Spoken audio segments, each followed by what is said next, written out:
Xayrli kech hammaga. Qizlarjonlar, Optimal seriyasidan novinkalar chiqdi.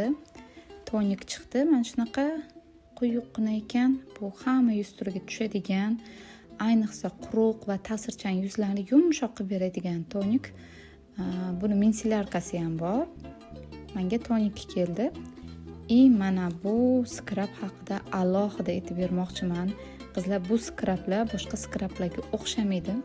Nimagaligini hozir tushuntiraman. Mana men oldin ishlatadigan skrabim, mana ko'rishinglar mumkin. Kamgina qolgan. Bu yog'li va ugrili yuzlar uchun mo'ljallangan skrab. Optimalda yana bitta skrab bor. U ham teksturasi shunga o'xshab ketadi. Bu skrablarni ko'pincha teksturasi mana ko'rishinglar mumkin. Bunaqa loyli yoki kremoviy teksturada bo'ladi va skrablari tarkibida bo'ladi.